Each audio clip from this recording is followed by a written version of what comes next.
On Headstrong, we are very pleased and proud to be partnered with the CBD brand, The Good Level. Now, I've been taking CBD for about 18 months to maintain my mental well-being, but it's been very difficult to find a brand that I can trust because there's so many faceless foreign brands out there and you're not sure what you're buying or how it's sourced. Luckily, I found two guys, Joe and Johnny, who have created this wonderful brand called The Good Level. What's so great about these guys is that they support British farming. Many brands import their CBD from America, but The Good Level say they don't rely on the methods by farmers that they've never met, nor the farms that they've never seen. They have a really close relationship with their farmers who are in Somerset, meaning they know how their product is produced from start to finish. They're the first CBD company I've found who put a face on the brand, and they're transparent with the whole process of how they create their products. And they've even got their own podcast where they look at the latest research on CBD. To check them out, go to their Instagram at the.good.level and drop them a message if you want to find out more about CBD. And for 15% off their products, use Headstrong15 on their website for checkout.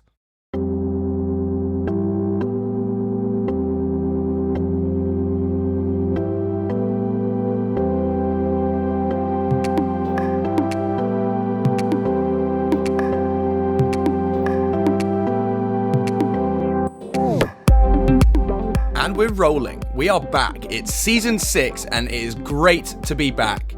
You're listening with me, Louis Strong, and this is Headstrong, a podcast where I sit down with a variety of individuals in the public eye to talk to them about their lives and their careers, but notably their vulnerabilities, to understand what it means to them to be headstrong. And to me, it means to believe in yourself, to talk about your vulnerabilities and reinforce your self-worth. Yes, I am delighted as well to announce that I have a season sponsor, The Good Level. They are a magnificent British-based CBD company and I can thoroughly recommend checking them out. You'll hear some information about them throughout this series in every single podcast. Now, I needed to start Series 6 with a bang, and I was pushing some names around in my head, and then my assistant Ruan came to me with the great suggestion of this guest.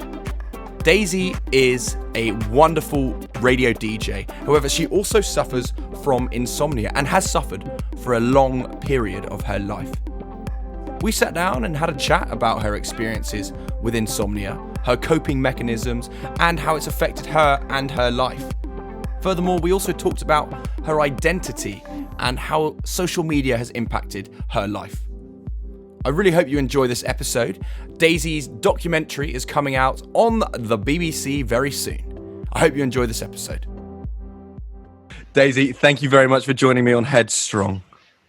Thank you so much for having me. I'm so excited. It's so amazing to be chatting to you. Fabulous. Now, I'm kicking off season 6 in the same way with every guest by just checking in with them and actually asking how they're feeling and how they're doing. So how are you doing?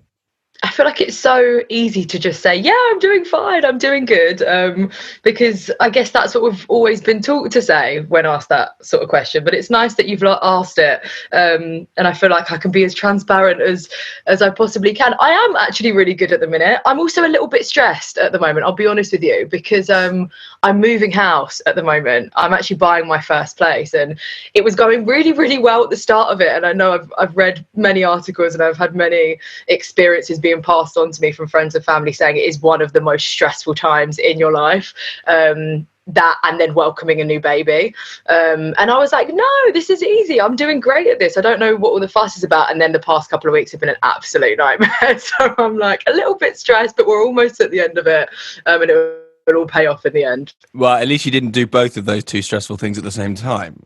Can you imagine? No, absolutely not. I take my hat off to anyone that has moved whilst having a baby or with young kids, because yeah, it's just one at once, please. It's too much to handle. Yeah, completely. And now, do you know, previously I have had your colleague and pal Tyler West on the podcast, and we had a good old natter earlier on in the year. But for those listening who don't know, the rogue Headstrong listener in there who are listening to this. You host the Kiss Fresh Breakfast Show, 8 till 11, Monday to Friday? Yes, Monday to Friday, 5 days a week. Now, I'm intrigued to ask you this. Do you cross over with your colleagues who do different times on the show? Or is it kind of like an in and an out and you're looking through the window and you're waving at them and that's just kind of it?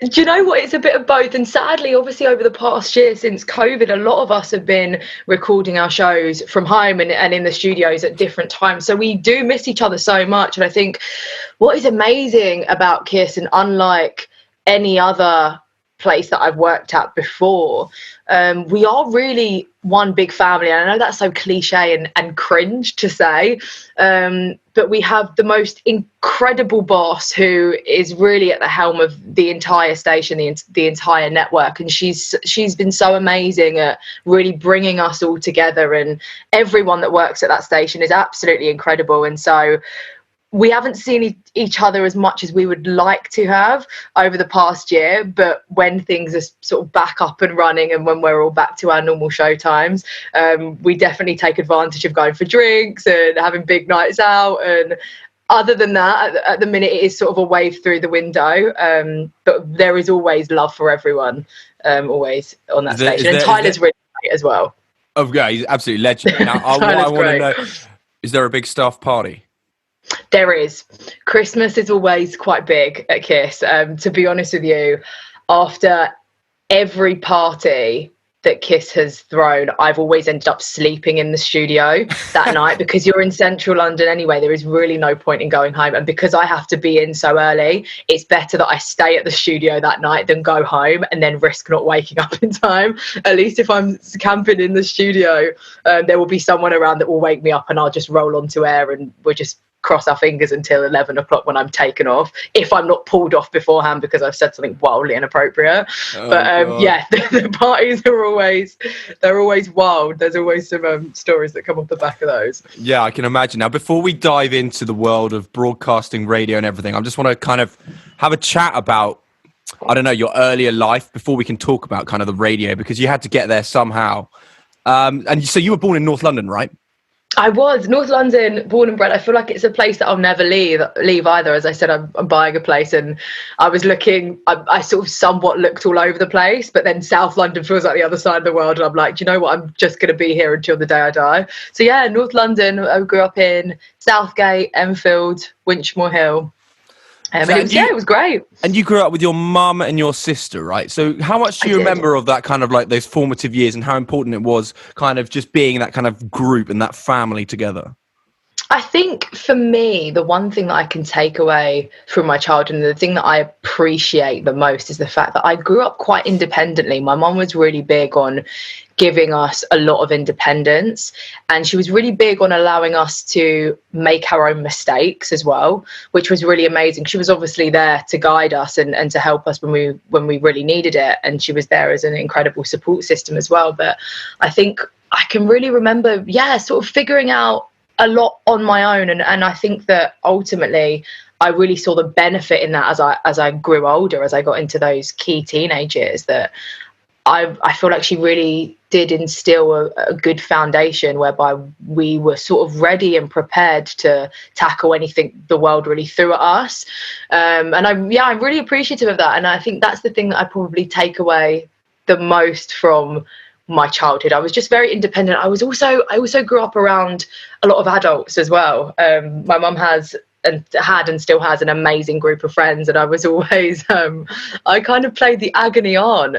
I'm very, very close to my mum, and I was growing up as well, and so I would sort of get involved in the mothers' meetings, and I would sit around the table whilst they were drinking glasses of wine. I had my little J2O, and I would dish out, relationship advice, and I would get involved in all of the conversations, and I think that sort of set me up a little bit for life as well. I did grow up in quite an adult environment, and so I was exposed to,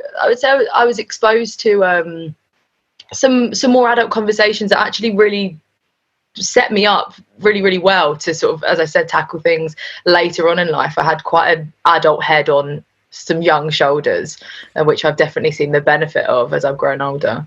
I think, as you say, it's really important as a parent to allow your child to make those mistakes themselves and have that independence, obviously not from an incredibly young age, but just to make them feel like that when they turn 18, it's not like total disaster, you know?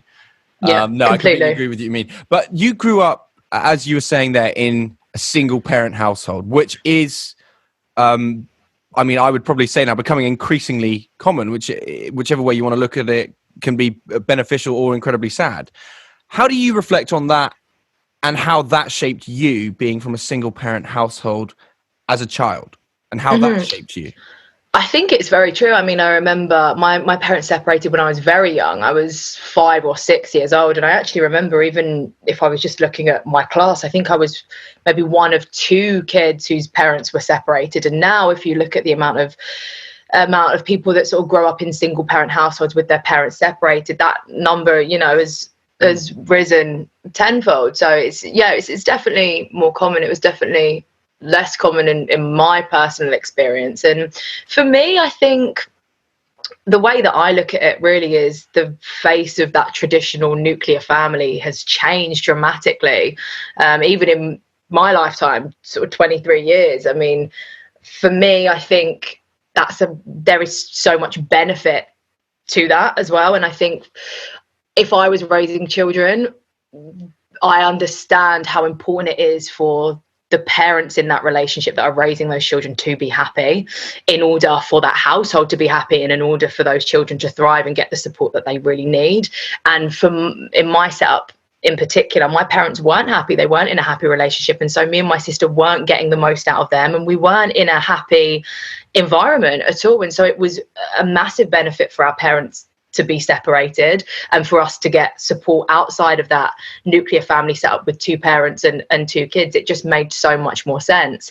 And so I think, as long as you know, there is a happy, healthy support system around a child, I don't think it necessarily matters that your parents are together or your parents are separated. But it definitely taught me a lot along the way, though.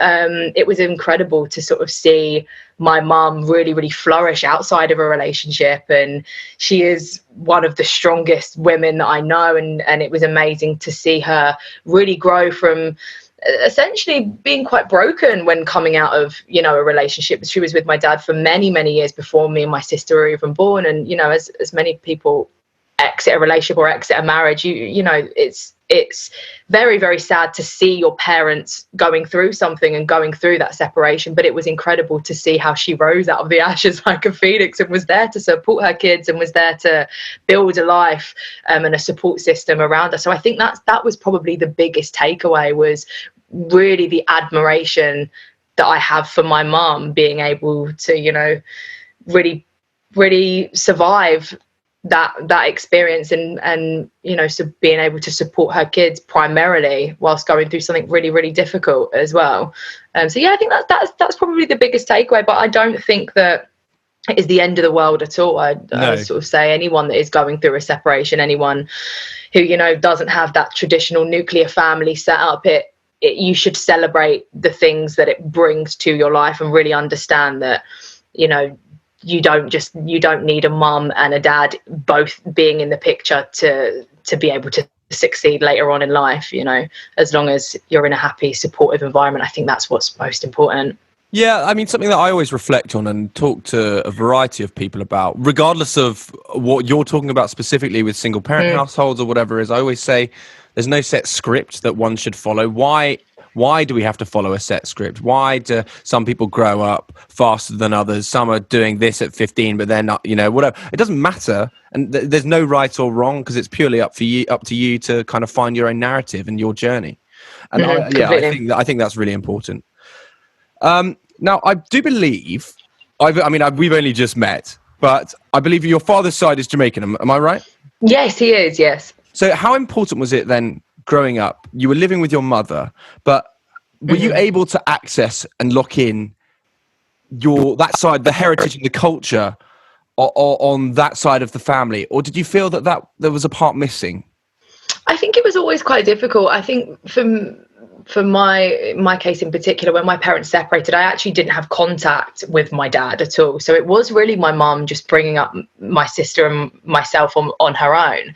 And so it was, I think that is, again, something that I really admire, is the fact that she was always really, really conscious that my sister and myself knew where we came from and knew the other side to us as well, which is really important. And there were definitely times, I think, growing up, I would say, during, I think it's that really difficult time when you really are finding yourself around the age of 13, 14, 15, that I sort of have experienced somewhat of a disconnection. And when we're sort of looking at ourselves, where we're able to identify part of ourselves that's like our mum, part of ourselves that's like our dad, and then there's this sort of bit in between that I guess just makes us. It was always difficult because I could identify what came from my mum, but then I couldn't really pinpoint what came from my dad and what was just a part of me, what I just made up along the way. So there have definitely been times where I've struggled with identity, for sure, but my growing up, and especially when we were younger, my mum really did try to integrate as best as she could our culture and our heritage and where we came from. And my mum was also really great at teaching us about other people's cultures and teaching us the importance of culture and being able to celebrate that, and how incredible that is to grow up in London in an environment where we are just exposed to so many different cultures and so many people with different heritages. I think it is the greatest gift, and yeah, it's something that I really enjoy celebrating now. And I have a really incredible diverse friendship group, and that's what I value most, is how everyone, is so different but so interconnected. We can learn so much from other people and where other people come from, and I think it's really important to just spend some time to educate yourself as well. That everyone has a past and everyone has a history, and it's really incredible to learn something from that as well.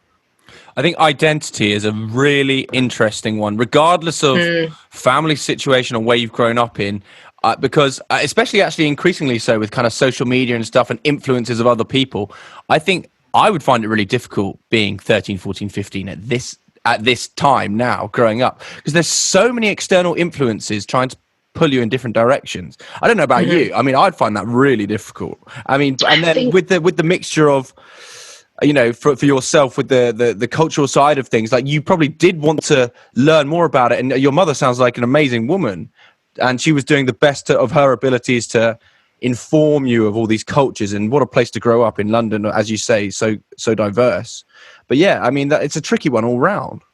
Yeah, I cannot imagine what it must be like growing up or going through school life with just the exposure to social media nowadays. I mean, I was at school, I feel like I'm so old, I'm only 23, but things just change so quickly. And I mean, I remember being sort of 14, 15, 16, and we only really had Facebook, and then Snapchat was sort of introduced, and then Instagram took over, and now, it is just nothing like what kids sort of experience or are exposed to today. And I really am grateful for the fact that, as much as I was very much on the cusp of social media taking over, I'm really grateful that for those earlier years, and in particular for those earlier teenage years, I was able to grow and develop, and I guess carve out my own sense of identity with that.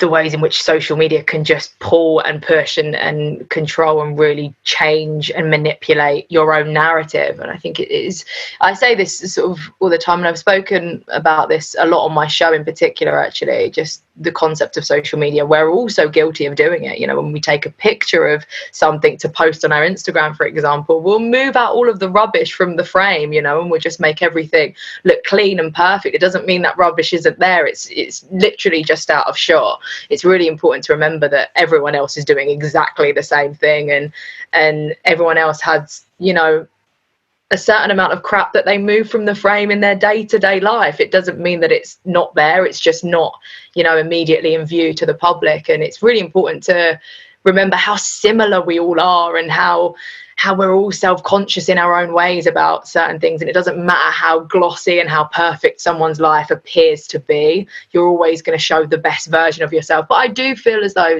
in saying that, I do feel as though we are sort of on a turning point with social media, whereby we are embracing and we are celebrating more of the realness, and we're sort of bringing forward more of what we are used to pushing behind the camera. I actually also saw as well, they've now given you the option to remove likes on Instagram, which I think is amazing. Really? Because so there is now a setting whereby you can remove your likes on Instagram, which I think is amazing, because Instagram should be a place whereby it's just people being creative, sharing whatever they like, and it shouldn't be for, you know, we shouldn't have the pressure of appealing to other people. It should be, you know, your own CV. It should be your own space to get creative. And I think, just, you know, we're so obsessed with numbers and with the concept of just worrying about what other people are up to. And I think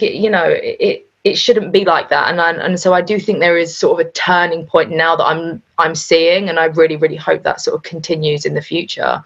It starts with us, but it also, you know, should be a massive incentive for, you know, these social media platforms to be able to push from the forefront too. Yeah, definitely. In fact, one of the things I kind of say something similar to what you say, in the sense of pulling things out of the lens. I always say there's a lot more behind the camera than what's in front of it.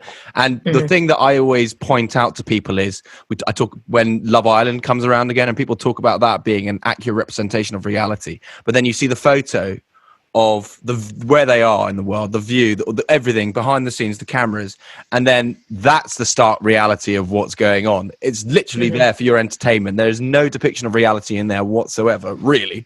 And so, and that's a really interesting thing about that, the Instagram likes. I'm definitely going to explore that, because I think it's really unhealthy. People become obsessed with the number of likes. However, I completely agree with you. It's there for content creation for yourself. Ultimately, you should use that for yourself and kind of share what you want to share. It doesn't matter what other people think of you at the end of the day. No, not at all. I completely agree. Talking about identity, then, what would you say to somebody as a piece of advice who is struggling to find themselves and struggling with identity? What piece of advice would you give them? I think it's so important. I think identity goes hand in hand with self-worth, and it's so important to know your self-worth and know how much you can bring to the table, but also know how incredible it is for you to be here right now in this specific moment in time, and how much you've been through as well. I think for me, one of the greatest lessons that I think I sort of learned along the way, I'm not sure anyone taught me this in particular, I think I sort of learned from experience, was that experiences that you have in life, good and bad, shape you as a person, and they make you as a person. And I think you have to celebrate how incredible you really are. And it's so easy to, you know, want to sort of carbon copy or base it just the world that we live in. It's just so easy to compare and to tear ourselves down, and it's awful. It's really, really awful. But you are really incredible, and I think self-worth and identity, they sort of go hand in hand. But learn about yourself and learn about how incredible you really are. Learn about your heritage, learn about your history. Take some time away as well. I think that's something that we don't do enough. I think we really force socialization on ourselves, and I know there is, you know, people are filled with fear of missing out, but it's really good sometimes to stay in and just get to know yourself, have a bath, watch a movie, do some cooking, do some things whereby you're really just taking time to build that meter back up. I see things quite visually, and when I love socializing, and my job is so social, and I love being around people. It's the reason that I do what I do. But I do feel as though when I don't have those moments whereby I check in with myself, I see this meter of energy that just goes down and down and down, and I never want it to hit zero, because when it hits zero, that's when I start to encounter some problems, and my mind and my mental state goes into a place where I'm not happy and I'm not secure. So I like to sort of take some time away and really just get to know myself, and that builds that meter back up. And then in 1 or 2 days, I'm ready to go out and socialize once again. But I think it's really important to just take time out, and that helps out with identity as well. You should be your own best friend. You should be comfortable sitting in a room with just yourself. And some of my greatest nights I spend just sitting in, doing absolutely nothing, because I'm really content with my own company. And that's helped out with my identity massively, because you should always feel like you've always got yourself, no matter what, and that really helps you get through some of the most difficult times if you've got that trust within yourself that you can do it, and you have an understanding of who you are. I think that's really important, but that coupled with not worrying about what other people have to say, not worrying about what other people are doing as well. My industry is filled with imposter syndrome. And it's filled with people, unfortunately, feeling as though there isn't space for everyone. And that's just not the case. As I said, you need to have an understanding that you have something really, really special and really unique to bring to the table in any industry and in any scenario that you may find yourself in. So just know your self-worth. That's really important. I feel like you definitely got the podcast brief. Good. No, I love it. No, that's really, Good. really insightful. I couldn't agree more with that, actually. Physical and mental well-being are so important and come hand in hand. I'm incredibly proud to be sponsored by the CBD brand, The Good Level, who have well-being at the very forefront of what they do as a company and a brand. They offer CBD oils, balms and jellies, all of which are full spectrum and extracted by a cold press. Their oils are all made with extra virgin olive oil from Kalamata, and that makes them so much tastier than any other that I've tried before. Their balms have a fantastic smell as well, and are great to use on your skin or any pain you're experiencing. And of course, their jellies taste so great for any sweet tooths. They also have a commitment to sustainability, pledging to plant at least 500 trees every year, along with ensuring all their packaging is recyclable. So if you want to check The Good Level out, go to their Instagram page at the.good.level, where you can find out all about their products. And if you'd like a discount, feel free to use Headstrong 15 at checkout on their website. Before we kind of carry on talking about kind of childhood and school, because that's the avenue I want to go down next, I do just want to talk about when you take some time out for yourself then. So when you do start feeling low, and what are your techniques then to kind of help you build yourself up and actually put yourself first? Because as you say, we live in a social world now where you expend so much energy on others for their gratification and you forget about yourself. So what do you do other than kind of just giving yourself time? What else do you do to kind of give yourself that special time to, revitalize? I think I'm in a stage in my life whereby I'm really enjoying setting boundaries, and that can be a really, really scary thing, and I completely appreciate that. But I think boundaries are really, really important in any relationship, whether it's a romantic relationship, whether it's a parent-child relationship, whether it's friendships. It's really important for people to really understand what your boundaries are, and anyone in any relationship that you have, if they really, really want the best for you, they should support your boundaries and they should accept them, as long as, if they have an understanding that you're explaining that is what you need right now. And my friends and my family are really, really great at understanding when I need time off and when I need time away. And it can be really difficult to have those conversations, particularly in friendship groups as well.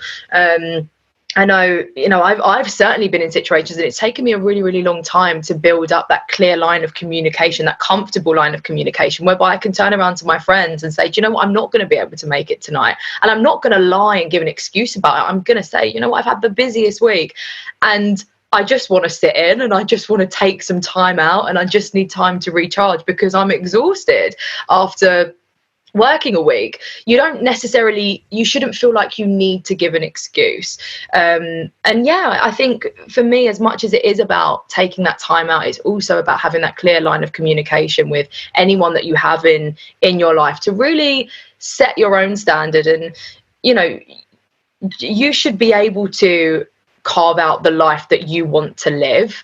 And the people around you should be able to be there to support you in able to do that. And I think for me, clear communication is key.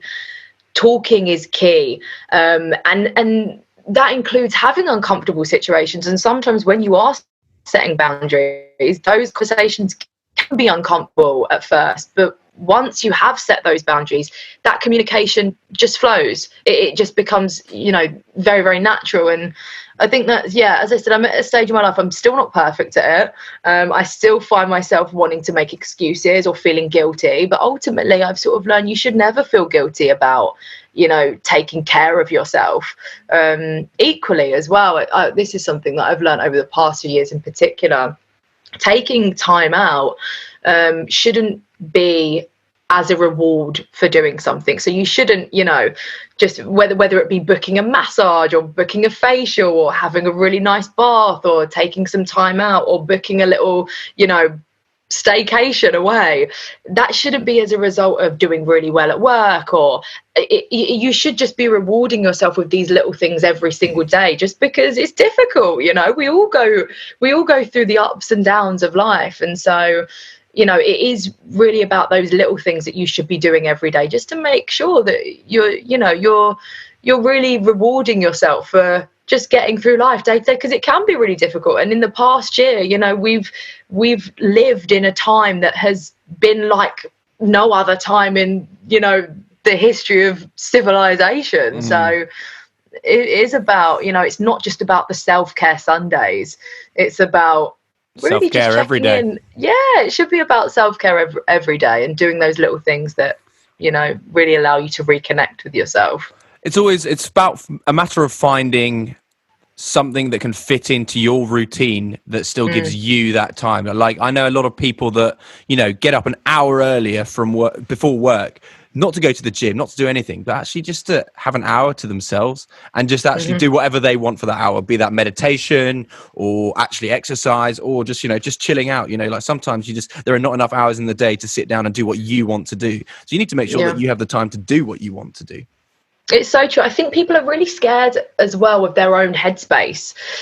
We are just so filled with stimulants constantly that people are kind of scared to sit in silence now.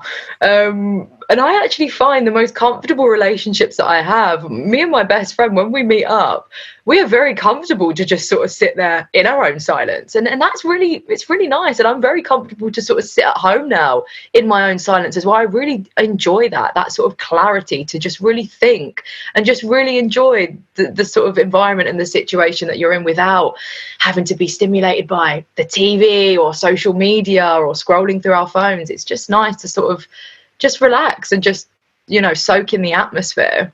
Yeah, I agree. There's a lot of white noise, and as you say, a lot of stimulus. And actually, I always say there's probably two different types of silence. There's that one where you are like, I don't really know you, and now this is awkward because I don't know what we're saying. And then there's that comfortable silence where you're just mates over there or whoever it is, and like you don't need to say anything because you're just content. And that's the word I would use. And that's really nice. It's a very pleasurable experience. It is. Now, I'm going to get back on track. I want to talk about school. I know. No, but it's really good because that's exactly what Headstrong is capturing, talking about mindset and your kind of approach and how important it is kind of in everyone's lives. But it's interesting to hear your perspective and approach. But yes, school. Now, did you see school as a formality or did you actually enjoy it? I think it was a bit of both for me. I sort of talk about my secondary school experience just because I can remember that the most. Primary school, as the years go by, sort of becomes a bit of a blur, which is so unfortunate. But yeah, I mean, I think it was a bit of both. I had and I still have, again to this day, the most incredible group of friends. Me and my best friend, we are like soul sisters. We were, we are convinced that we were somewhat separated at birth. We've been friends for must be coming up to 12 years now. And she was so much a part of my secondary school experience. And we had some great times together. We still reminisce to this day. There were definitely times that were difficult.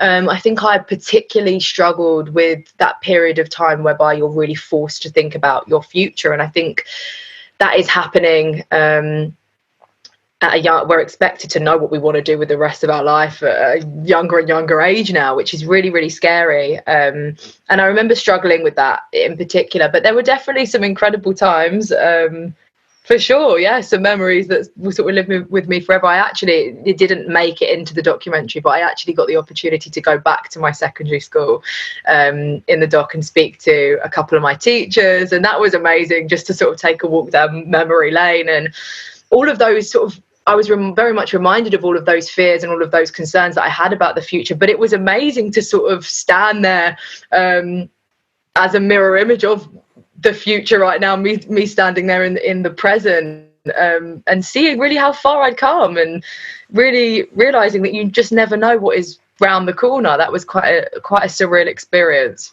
Well, speaking of that then, and thinking about the future, when did kind of media and broadcasting, or when did you show an interest in media and broadcasting? I think for me, I often look back and I get this question a lot. Did I always want to do what I do now? What I'm so blessed to be able to do now? And I think there were definitely signs along the way. My grandparents looked after me a lot growing up when my mum was out at work. And I remember they would always have the newspaper on the kitchen table, and I would sit and I would read articles from the newspaper to my nan, like a newsreader, and she'd make me do it over and over and over again. But it was quite fun. I enjoyed it. And so I guess that is somewhat similar to what I do now. But I had a real interest in people. I love talking to people. To be fair, if I actually think even younger, so around this time, I'm talking around the age of like 7, 8, 9. But as a young child, I was actually mute, so I didn't speak whatsoever. I would only speak. I would only speak around my mum or around my sister, around really close members of my family. But at nursery, no one ever heard me speak. So much so that they were going to send me to speech therapy. So yeah, if I was thinking really, really early on, I don't think anyone would have expected me to do what I'm doing now. But yeah, as I got a little bit older, I really, really enjoyed connecting with people. And I loved, again, connecting with people from all different walks of life. And so I'm really blessed to be able to do what I do now, because I get to speak to some incredible people on a massive, massive platform. And me sort of moving into the documentary space now, I hope will enable me to sort of travel and really get to put some incredible people and some incredible stories onto a platform that makes those stories accessible to all. Okay, your interest in broadcasting there then. So when did it become a reality that it could be a career and a profession for you? Do you remember that first phone call? Because I have read about you kind of like winging it, fake it till you make it, and then lo and behold, you're doing it and you're like, oh shit, how'd I get here? Yeah, that is my I think that is my life mantra. It is sort of fake it till you make it, wing it. Let me think back. I actually left school I left sixth form just before my final exams, just because I was really, really struggling. And it was really difficult because my school was really great, but they were also, they could see that I was very capable of getting into a really, really great university. And so I think they were sort of pushing me down that academic route. And that was just something that I didn't want to do. And I think it all sort of came to a head just before my final exams. And that was one of the first moments in my life where I really prioritized my mental health, because I wasn't happy. And I had an understanding that if I wasn't happy, then I wouldn't be able to succeed in anything that, that was put before me, whether it be exams, whether it be me going off to university, whether it be me going to get a job. I really, really needed to shift my focus for that moment in time and just figure out what it was that made me happy and what it was that I wanted to do. And so I left school, I think it was like January, and my exams are in May, just before sixth form. And it was really difficult because a lot of my friends went to university. And so I was sort of left in London on my own without that security blanket and that safety net of further education. I also didn't have any A-levels at that point either. And so I really was left to my own devices to figure out what it was that I wanted to do. And I had that sort of additional pressure of not wanting that time out to feel like it was a regret or a mistake. And so I went out and I actually started working on the sets of different music videos. which was really interesting. And that was sort of where my passion for entertainment and music and TV as well really came about. And I met some amazing people. I actually met some of greatest friends I have to this day, off of different sets and various projects that I got involved in back then.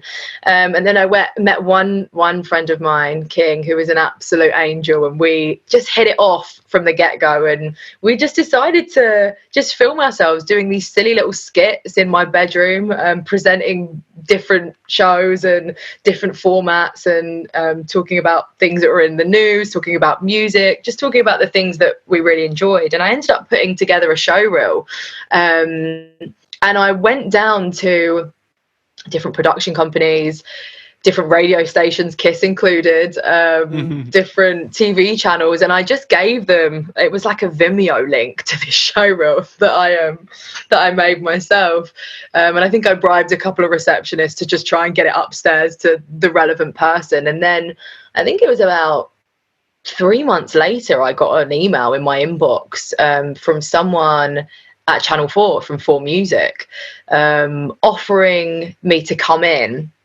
to do a little screen test. And they said, oh, do you have experience in auto cue? And obviously I lied, and I said, yeah, I've never seen an auto cue in my life. And so I turned up and I, did what they wanted me to do. And then as I got off the train traveling home, and I got reception again on my phone, I got an email to say, we'd love to have you. And I ended up hosting, it was live TV as well, so I threw myself completely in at the deep end.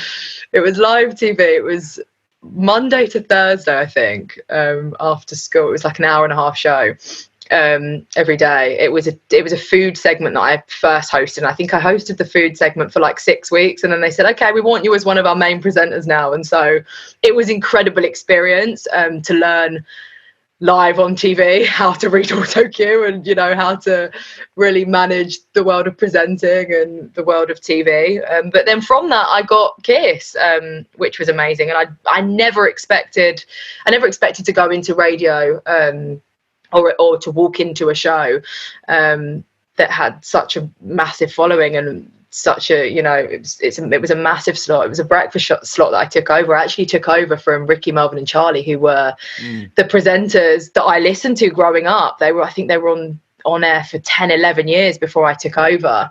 And I do remember I screen tested a couple of times, not screen tested, I guess I did a couple of demos at Kiss a couple of times, and I wasn't told what show I was going to do at all. And then me and my manager, we went in for a final meeting, and we just got a piece of paper slid across the table saying, yeah, you're going to be taking over the breakfast show. And he kicked me so hard under the table. I think we were just sort of went white in the face, shell shocked, and we actually didn't accept the job offer straight away. We tried to keep our cool. And when you receive some sort of news and you just walk, I remember us just walking around central London, and I think I panic bought, it was around Christmas time, I panic bought a jar of brandy butter that is still collecting dust to this day. I think we ended up walking around Fortnum and Mason, which is just around the corner, to Kiss, and I felt obliged to buy something because we were walking around talking for so long. But yeah, I will keep that, actually. I think that jar of brandy butter will hold a special place in my heart. I have no use for it whatsoever, and I think I paid an extortionate price. But yeah, that was one to remember for sure. Oh, that is a really, really great story as well. And also talk about throwing yourself in at the deep end, doing live TV for an hour and a half. I mean, an hour and a half. Don't take any prisoners there. Jeez. No, I love that. Now, something that I want to talk to you about with Kiss, before we talk about your TV documentary, is, as you say, Kiss has a massive, massive following, and it's one of those shows that has literally millions of people listening. Are you aware of that yourself? Like, when you're doing it, do you not ever have like a pinch yourself moment where you're like, what I say can influence people. What I say can inform these people and change the direction of their lives sometimes, Are you aware of that? And do you have those moments?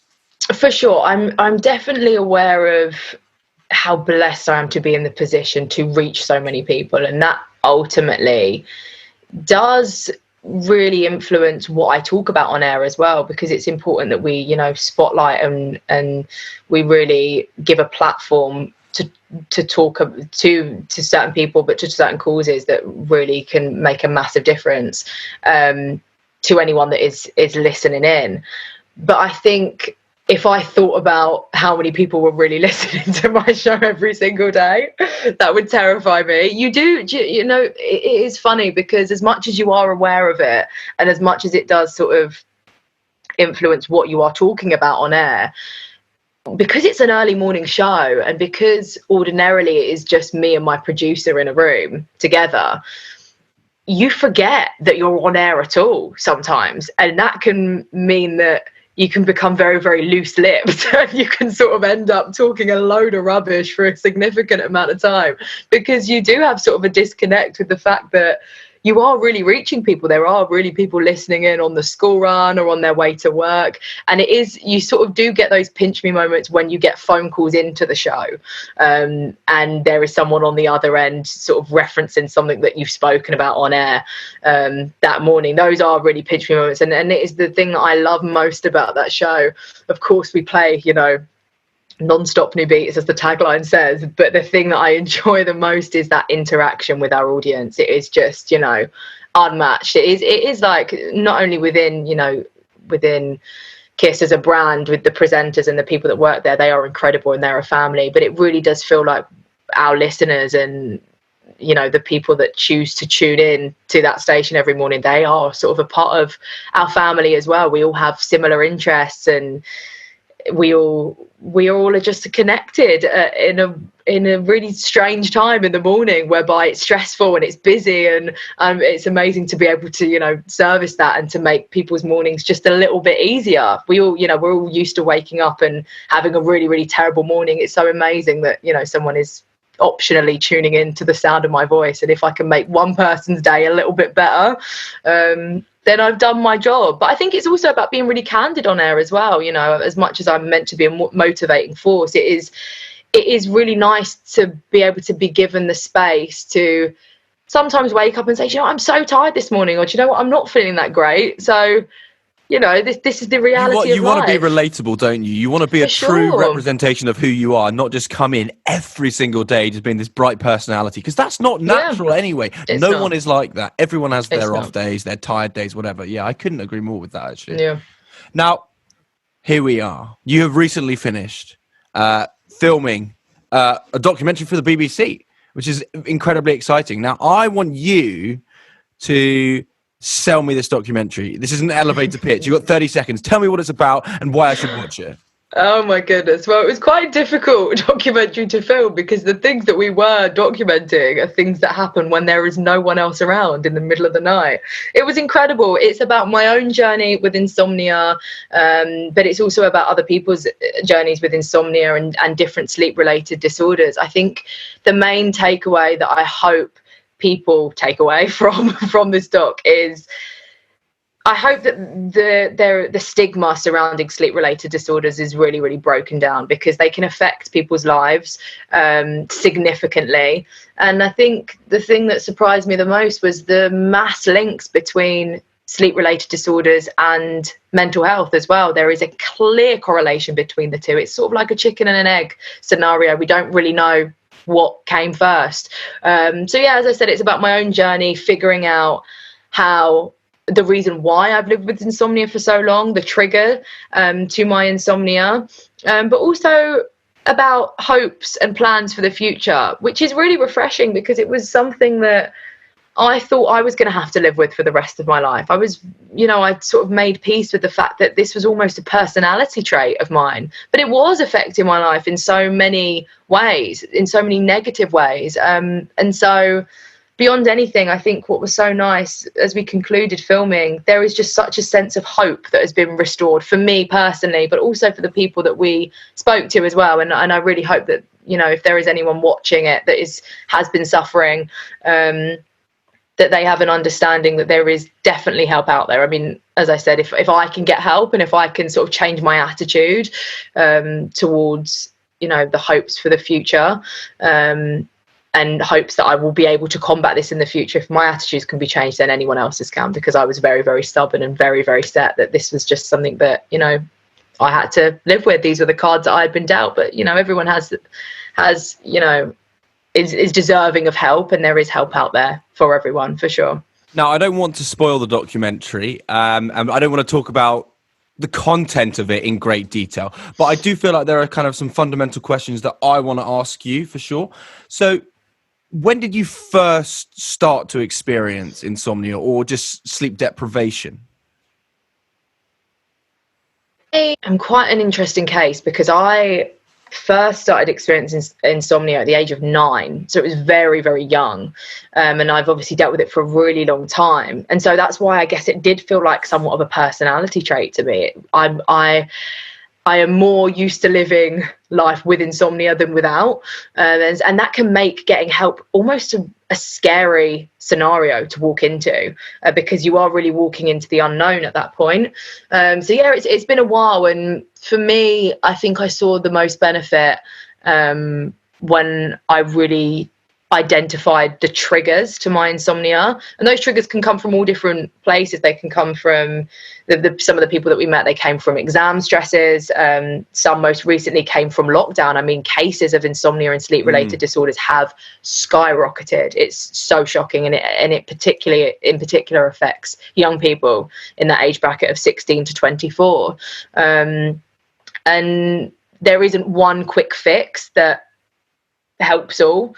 Different things will work for different people, but I really found that talking therapy actually really helped for me. And when I sort of figured out that root cause, I have seen since a massive increase in the amount of hours that I'm getting each night, which is just great. So great. I'm someone that is very used to running on 4 hours, but sometimes as little as 30 minutes sleep. So I had a really, really chronic case, but it's nice to see some movement in those numbers for the first time ever, for as long as I can remember.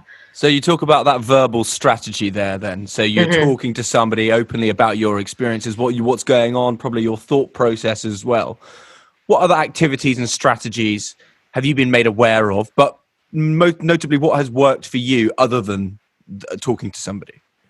So there's a really practical therapy. This is called CBTI therapy, which I was actually introduced to by Ruin, who was someone that we spoke to who also suffers with insomnia. And that is all about tracking your sleep, and it's all about practicing good sleep hygiene.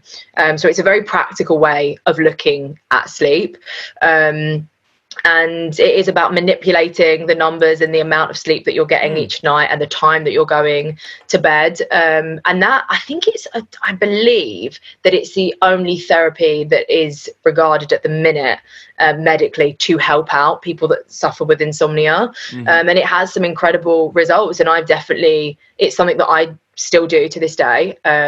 And I've definitely seen the benefit of doing so. But of course, there are so many other things that you can do to help out your sleep. I think that the thing that really affects people the most, anyone that sort of suffers with insomnia, is that anxiety and those negative thoughts and feelings that you can have towards your bedroom in general. Your bedroom, and my bedroom in particular, turns into a really, really scary place at night. I really enjoy spending time in my bedroom in the daytime, but at nighttime it's a place that I tend to avoid. So little things like, scented candles and pillow sprays and lighting, all of those things can really, really help, I guess, minimize the anxiety and keep you in your room for longer, making that room feel like it's a safe space, and that can ultimately have a knock-on effect to how well you get to sleep at night as well. So there are many, many different things that work for different people. I would say I've seen the most benefits with a mixture of all of them together, but for me personally, that talking therapy, sitting down with the therapist, is I've seen the biggest benefit. And that was a scary process because I've been in therapy before and it was something that I did not enjoy at all. But I think that was definitely one of the biggest hurdles I think I overcame in the documentary, was my fear of really talking to someone and welcoming someone in. But I've seen massive benefits to it for sure. And that's another thing, but just with mental health in general, it's very liberating to talk about things. It's very important to realize that you don't need to keep everything locked in your head the whole time. You are allowed to get things out there and talk about it. So I suppose in that similar breath then, did insomnia have an effect on your mental health? It did completely, and as I said, it's quite difficult to pinpoint what came first. And we sort of looked at different scientific studies as well that showed people that suffer with different mental health disorders just, as a byproduct, suffer with insomnia as well, and sort of vice versa. So it is difficult to pinpoint, but absolutely. I was previously in therapy when I was around 14 years old. I was diagnosed with depression, and it was something I hated being in therapy. In fact, I almost look back at my time in therapy as an additional traumatic experience. It was awful, and it wasn't voluntary at that point. And I think for me, I had a really, really skewed idea that therapy, me speaking to someone else, was me handing over control. And so weakness. It took a long, yeah, for sure. And it felt like, I guess because I had such a bad experience previously, which made me feel very, very out of control of my own body and my own emotions and my own decisions, I thought that opening up to any therapist in the future would make me feel the same way. And that's just not the case. There are so many different therapists out there. There are so many different options. And I think it really starts with having an understanding that therapy can bring so much into your life, and it's not a weakness at all. In fact, it's a massive sign of strength and understanding. One of the biggest signs of strength is having an ability to, put your hand up and say, do you know what? I need a bit of help with this. There is always someone out there for you to talk to. And so, it's just completely unnecessary for us to just be sitting in a negative space dealing with our thoughts on our own. I've massively seen the benefits of opening up to someone else and just having someone else interject. Even if you look at it as, talking to a friend, that's the relationship that I've now developed with the therapist that I'm talking to. It is just opening up to a friend, and it's not that they're sitting on any moral high ground. It's not that they're sitting there assessing me or boxing me in or coming up with a diagnosis. It's just that they're giving their perspective on my situation. I think because I had avoided therapy for so long, I tended to therapize myself. But we can only do that to a certain extent. We can only hold ourselves accountable to a certain extent, because when things get tricky, when we're not going to push ourselves into a place, we can sort of stop the conversation there. Sometimes you need someone to interject, to push you a little bit further, to allow you to see things from a different perspective. And that really is the benefit of therapy. You should never feel boxed in. You should just feel as though you are just reaching out to someone to see things from a different perspective.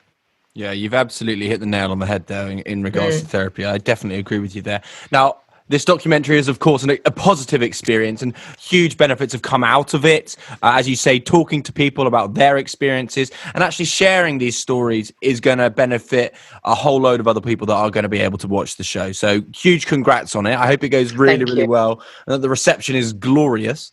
Ultimately, what I want to know finally on kind of insomnia is, do you think that your experience with insomnia has actually made you a stronger person?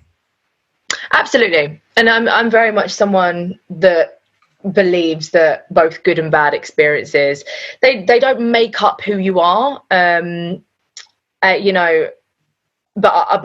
I genuinely think that they help to shape you into the person that you are today. And absolutely, I say, as much as I don't enjoy living with insomnia, and I haven't done so for the past 12, 13 years, it's definitely made me stronger, and it's shaped me as a person, and it's made me more resilient. And, it is a struggle, but it's one that I've been given because I'm capable to, be able to push through it. And it just doing this documentary has brought about, I never expected to get out what I have now got out of this documentary at all. I didn't even think it was a point of interest.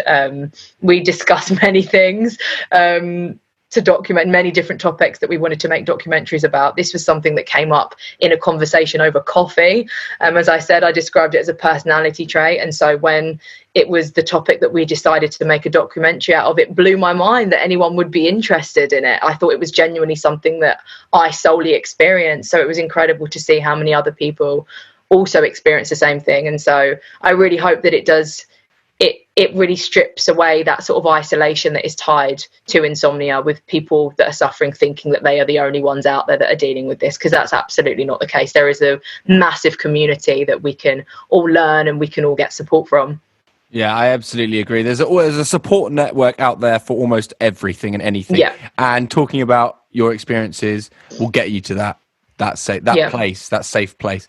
Look, Daisy, thank you so much for coming on. I really appreciate it. There's one question though that I ask every guest at the end of every show, at the end of every podcast. What does the word headstrong mean to you? Headstrong me. What does headstrong mean to me? I think it means being just completely unapologetic for who you are, and really just sticking up and standing up for what you believe in. It is just all about resilience and just being completely comfortable and unapologetic for how you want to live your life, who you want to love, and what you want to do with it. Lovely. I really like that. Look, thank you so much for coming on. I really appreciate it. I wish you all the very best with the success of the documentary and its reception, and of course what the year entails. And I hope you manage to get away at some point as well. I know. Fingers crossed. Thank you so much for having me. It's been incredible. Oh, thank you. It's great to have teamed up with The Good Level, a British CBD company who share a similar ethos to that of Headstrong. The Good Level co-founders, Joe and Johnny, believe in CBD as it's helped them and their families with their physical and mental well-being. Whether that's using their balms to recover from physical exercise, or using their oils to manage stress and anxiety, or to get a better night's sleep.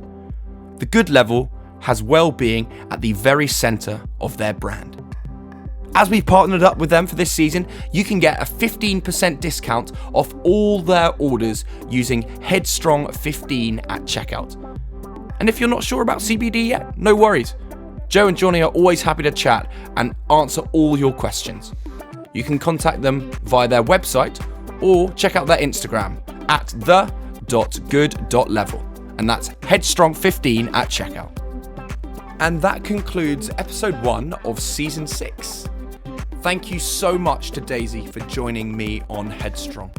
I really enjoyed having that conversation and indeed learning a lot more about where Daisy's come from, who she is, what she stands for, and specifically learning about insomnia, something that I was very uneducated on. I can thoroughly recommend watching her documentary on the BBC. It's absolutely brilliant and very eye-opening as well to hear other people's experiences. Join me next week for another episode of Headstrong. Until then though, I hope you have enjoyed this episode and I will see you next week. If you did enjoy it, please do leave a review, a rating and subscribe. It all helps.